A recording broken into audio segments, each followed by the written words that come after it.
और दूसरा हरियाणा के जो युवा हैं, जो इन्होंने जो इनकी युवा विरोधी रोजगार नीतियों के खिलाफ हरियाणा प्रदेश युवा कांग्रेस ने प्रण लिया है कि हम इस सरकार को समय समय पर घेरते रहेंगे। और उसी विषय में 17 तारीख को हमारे आदरणीय नेता चौधरी दीपेंद्र सिंह हुड्डा जी व हमारे राष्ट्रीय अध्यक्ष चौधरी उदय भानु रहेंगे। अच्छा, आप देखिए हमारे हरियाणा के युवाओं के साथ कैसे ठगी कर रहे हैं कि ग्रुप ए और बी की नौकरियों में कैसे खाली नौकरियों की जो स्थान है छोड़े जा रहे हैं, रिक्त हैं। ये 35% मिनिमम क्राइटेरिया जो है ये सिर्फ युवाओं को बरगलाने का काम कर रहे हैं, क्योंकि एक जो आप माने जो असिस्टेंट प्रोफेसर इंग्लिश के हैं, तो जिन्होंने नेट क्लियर कर लिया यूजीसी से, उसके बाद दोबारा आप उनका आकलन कर रहे हैं किस तरीके से। एक बार जिस बच्चे ने अपना टेस्ट क्लियर कर लिया हो और वो जब एलिजिबल हो गया, उसके बाद दोबारा एलिजिबिलिटी क्राइटेरिया, तो कहीं ना कहीं इसके ऊपर प्रश्न चिन्ह उठता है कि एलिजिबिलिटी क्राइटेरिया बना किस ले रहे हैं। ये बना रहे हैं कि ये अपने लोगों को बैकडोर एंट्री दे सके SKRN के माध्यम से। तीसरा ये कि भाई आप हमारे हरियाणा के युवा, आपके इतनी सारे हमारे पास हमारी जो पीछे नौकरियां रही PGT कंप्यूटर साइंस में आप देखें 1711 अभी रिसेंट 1711 पोस्ट में से ये सिर्फ 39 पोस्ट ही भर पाए, 1672 पद आज भी खाली रह गए।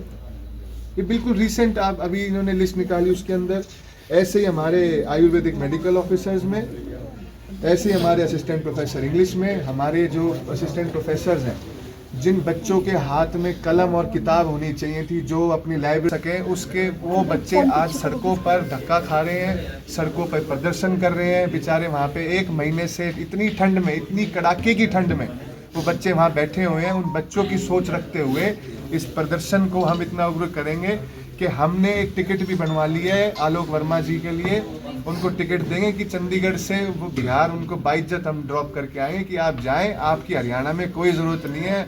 हरियाणा में ज़रूरत उन 3 करोड़, आपको हरियाणा में किसी भी ऐसा व्यक्ति नहीं मिला जो इस पूरे HPSC के अंदर चेयरमैन बन सके। उन 3 करोड़ लोगों में से जो प्रतिभावान लोग हैं हमारे हरियाणा के, कोई ऐसा व्यक्ति नहीं मिला। आप जा रहे हैं बिहार में, पूरे देश में सिर्फ हमारा ये हरियाणा प्रदेश ऐसा है जिसमें बाहर का व्यक्ति HPSC में चेयरमैन बना। और आप देखिए ये तो हमारा जो 17 तारीख का मुद्दा है। दूसरा जिस विषय में हम कहना चाहते थे, आप बुढ़ापा पेंशन, बहुत बड़ा मुद्दा है। हमारे हरियाणा के बूढ़े जो आप देखिए बुजुर्ग व्यक्ति हैं, ये कोई भीख नहीं मांग रहे, ये सम्मान निधि है कि ये इंट्रोड्यूस इसलिए की गई थी कि भाई बुढ़ाए लोग, जो बुजुर्ग लोग हैं, वो अपने पोता पोतियों को, घर में आई बहन बेटियों को, उनको मान सम्मान कर सकें। ये सरकार आज उस मान सम्मान को ख़त्म करने में लगी है। पिछले आप देखिए इन्होंने एक नया रूल निकाल दिया कि 3 लाख से ज़्यादा अगर फैमिली ID के अंदर आपकी इनकम है तो उसके अंदर आपकी जो राशन कार्ड है वो भी कट जाएगा और उसके साथ साथ आपकी जो पेंशन है वो काट दी जाएगी। 1.5 लाख से ज़्यादा हरियाणा के अंदर पेंशन कट चुकी है। इसका जवाब कौन देगा? आप देखिए 2005 में जब हुड्डा साहब मुख्यमंत्री बने, कांग्रेस का राज था, 300 रुपये पेंशन थी। 2014 तक पहुंचते पहुंचते इसको 1000 रुपये लेकर गए।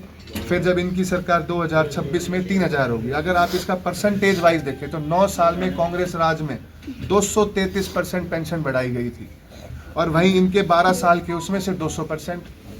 तो ये कहते हैं कि भाई हम पेंशन दे रहे हैं। मैं आज इस सरकार से पूछना चाहता हूं कि इन्होंने ऐलान किया था कि भाई हम 200 रुपये बढ़ाएंगे, तो 3200 रुपये पेंशन कहाँ है? तो आज हम आपके इस प्रेस वार्ता के माध्यम से बता रहे हैं, हम अगले महीने इस पे भी एक बहुत बड़ा प्रदर्शन करने जा रहे हैं। 14 तारीख को माननीय दीपेंद्र सिंह हुड्डा जी सोनीपत के अंदर प्रदर्शन कर रहे हैं, वहाँ की कांग्रेस कमेटी, यूथ कांग्रेस और सारे अग्रणी संगठन मिलके। तीसरा जो सबसे बड़ा मुद्दा आपके करनाल के अंदर जो हमने रिसर्च की, वो है अवैध कॉलोनियों का। उस अवैध कॉलोनी में 180 से ज़्यादा अवैध कॉलोनी करनाल के अंदर आज के दिन काटी जा चुकी हैं। आपके तो यहाँ पे मंत्रियों से लेकर संतरियों तक भी कॉलोनाइजर के साथ एडवर्टीजमेंट लगाते हैं। ये किस तरीके का प्रचार चल रहा है? इससे सवाल पूछा जाता है कि DTP पूरा विभाग कहाँ पर है, एनफोर्समेंट विभाग कहाँ पे है, और जो एक गरीब व्यक्ति है जिसने अपने लालन पालन के लिए अपना एक सपनों का महल बनाने के लिए आदमी सोचता है कि एक सपनों का घर बनाऊंगा, उस सपनों घर के लिए पाई पाई जोड़ के एक प्लाट लेता है। आज इतनी महंगाई है, उसमें एक प्लाट लेना क्या दूभर होकर दिया इस सरकार ने, उसका पीला पंजा चलाते हैं। पहली बात पे कटी क्यों? अगर ये कटनी नहीं थी तो डीटीपी साहब सो रहे थे, कार्यालय सो रहा था। तो ये आप देखिए, ये सब मिली भगत है। वो कहते हैं ना, लोग तो कष्ट काट रहे हैं और भाजपा के नेता कॉलोनी काट रहे हैं। ये स्पष्ट है। हमारे सारे नेतागण भी और हमारे यूथ कांग्रेस ने अपना मार्च के अंदर हम इन अवैध कॉलोनियों के ऊपर एक बहुत बड़ा प्रदर्शन करने जा रहे हैं, हमारी कांग्रेस पार्टी भी मिलके। और हम हर जिले के अंदर इसका प्रदर्शन करेंगे, क्योंकि जिसमें पिछले हम मासिक बैठकें लेते थे तो मैं सारे जिलों में गया तो वहाँ पर बुरा ही हाल है। ऐसा कोई जिला नहीं, ऐसी कोई विधानसभा नहीं जहाँ पे अवैध कॉलोनी नहीं कट रही। तो ये मुख्य मुद्दे हैं जिसके बीच में जब मैं किसी क्या चेक करके बताऊंगा भाई किसकी स्टेट बैंक स्टेटमेंट में कितने पैसे आ रहे हैं। पर आप ये बताएं कि जब आज ऊपर से लेकर नीचे तक भाजपा सरकार है तो कॉलोनी कट कहाँ से रही है, काट कौन रहा है, किसका संरक्षण है? तो कई छोटी छोटी चीज़ों पे तो हमारी यूथ कांग्रेस उनको काफ़ी अच्छा लगाव है शुरू से ही। तो ठीक है, हमारे पे चलता रहेगा। ये तो एक हेल्दी डेमोक्रेसी में चर्चा रहनी जरूरी है। प्रावधान है, कितनी एफआईआर दर्ज हुई, कितनों पे कार्रवाई हुई, उसका कोई पता ही नहीं, कोई डेटा ही बाहर नहीं आता। हमारे यूथ ने केवल एंटर डाल दिया तो इनको चार दीवारी में नहीं पता लगता। तो ये आप देखिए, इनको संरक्षण है। और इस संरक्षण मैंने आपको बताया, एडवर्टीजमेंट चल रही है जब इनके मुख्य कॉर्गेनाइजर और मंत्रियों के साथ, तो ये इनका बहुत बड़ी एक ये साजिश के तहत भ्रष्टाचार हो रहा है, संयोजित भ्रष्टाचार। अभी कटारे साहब की वोटों से आप विधायक बने हैं, जनता के नुमाइंदे बने, कुछ तो सवाल इन कॉलोनाइजर से भी पूछ लें कि ये काट ही क्यों रहे हैं आप इस कॉलोनियों को। उनसे सवाल पूछते नहीं। कटारे जी, अभी आपने जनाब किसी की पेंशन ना काटना, ये जो बात बोल रहे हैं ये सरासर गलत है। फैमिली आईडी 1.5 लाखों की संख्या में कट चुकी है। उनके साथ खुद प्रोग्राम में सीएम साहब थे, तब बोला एक महिला ने कि जी मेरी पेंशन काट दी, कह रहा नहीं कटेगी, नहीं कटेगी। तो जी पेंशन कट रही है।